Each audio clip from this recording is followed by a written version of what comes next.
네, 이번 영상에서는 arrow 펑션에 대한 코드를 한번 작성해 보도록 하겠습니다. 지난 이론 설명 시간에서 arrow 펑션은 자바의 람다와 비슷한 함수 표현식이다 라고 말씀을 드렸었는데요. 자바의 람다처럼 익명 함수를 표현하는 방식인 것도 중요하지만 사실은 자바스크립트에서 이 디스 키워드가 동작하는 방식이 일반 함수와 arrow 펑션이 다르다라는 것이 오히려 조금 더 중요합니다. 이론 설명 시간에 잠깐 말씀을 드렸었지만 다시 한번 강조를 드리면 자바스크립트에서 디스 키워드는 동적으로 결정이 되게 돼요. 예를 들어서 자바 같은 경우에는 객체가 생성되거나 인스턴스가 만들어지면 디스는 그 인스턴스 자체를 가리키는 걸로 픽스가 되는데, 자바스크립트에서의 디스는 얘가 어느 시점에 어떻게 호출되느냐에 따라서 디스가 가리키는 대상이 달라지게 됩니다. 그래서 이 부분 디스가 동적으로 결정이 된다는 이 부분 때문에 사실 자바스크립트에서 디스를 되게 굉장히 어려워하게 되죠. 이렇게 동적으로 디스가 바인딩이 되는 걸 렉시컬 바인딩, 디스 바인딩이라고 하고요. 우리가 지금까지 펑션 키워드를 써서 썼던 거는 다 렉시컬 디스 바인딩을 쓰는 거고, 근데 이러한 것들이 앞서서 바 키워드의 호이스팅처럼 약간 이해하기 좀 난해한 부분이 있기 때문에 이러한 렉시컬 바인딩을 사용하지 않는 함수를 만들고 싶었고, 그래서 에러 펑션이란 게 나왔다라고 보시면 될 것 같습니다. 일단 코드로 한번 직접 작성을 해보고 한번 확인해 보도록 할게요. 변수 하나, 객체 하나를 만들 거고요. 오브젝트 에러라는 변수 객체 하나를 만들 거고, 여기 값에는 result라는 값을 변수를 가지도록 할게요.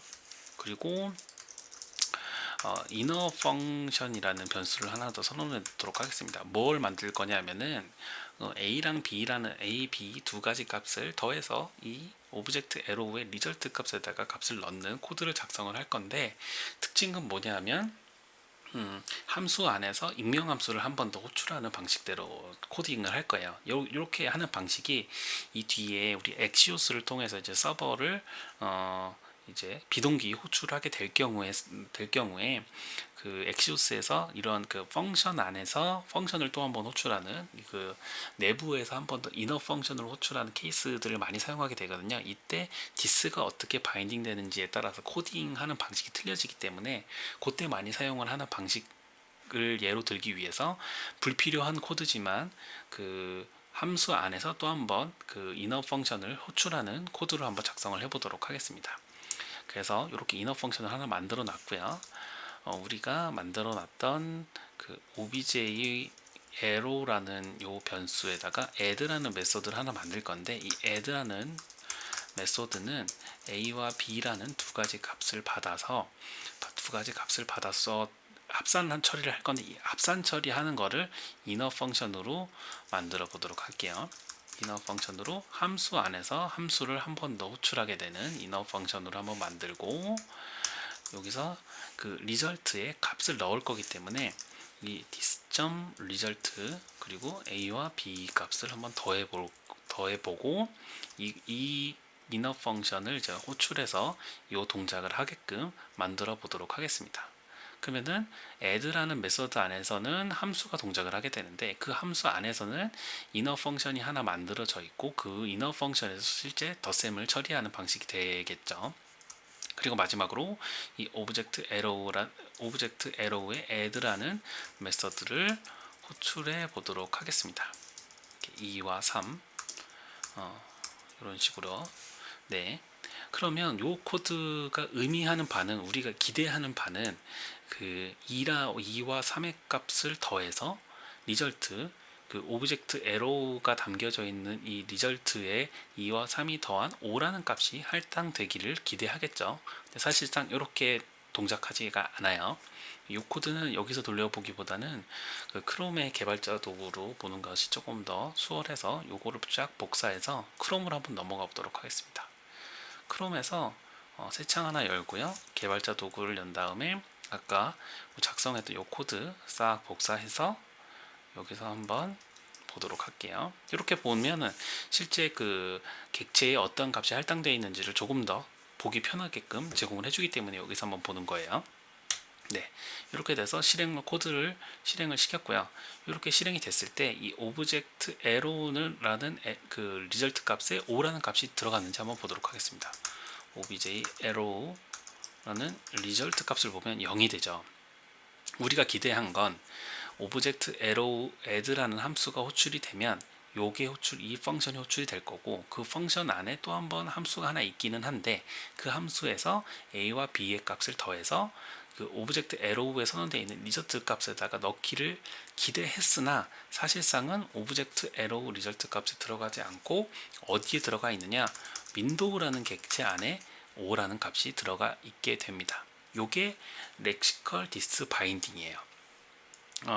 이 윈도우는 뭐냐면은 요 브라우저 창의 가장 상위에 있는 객체가, 그러니까 가장 상위에 있는 전역 객체가 윈도우라고 보시면 되고요.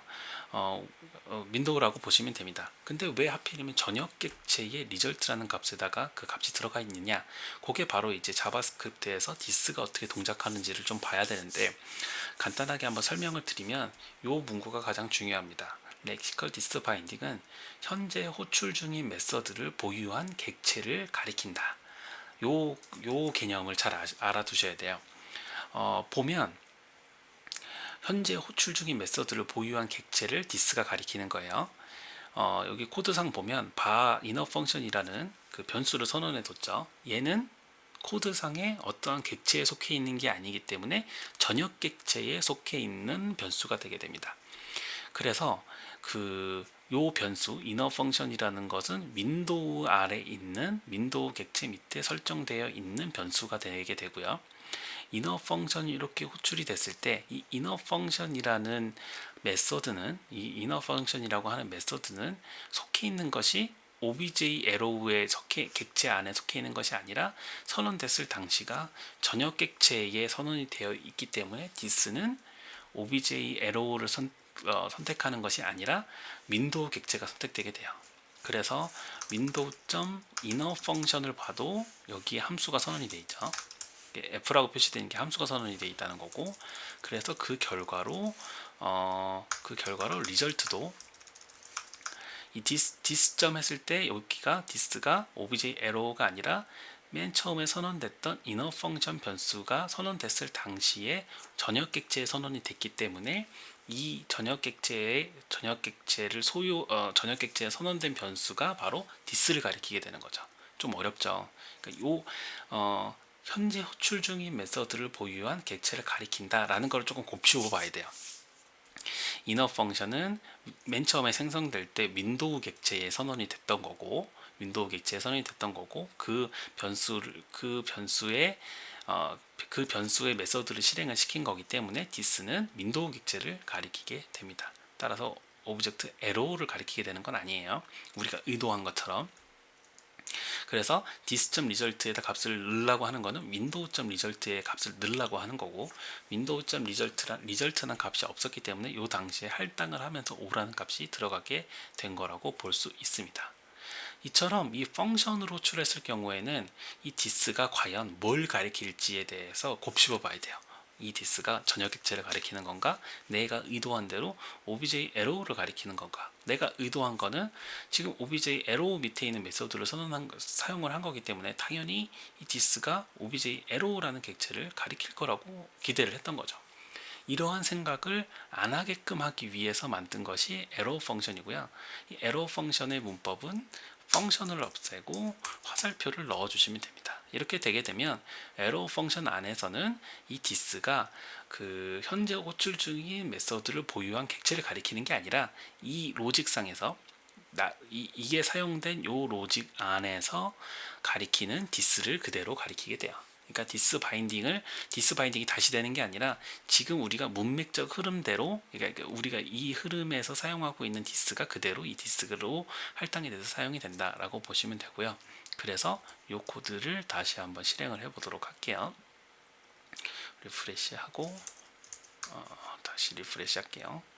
리프레시하고 얘를 선언해 다시 실행을 해보면 이거를 닫았다가 다시 한번 해볼게요.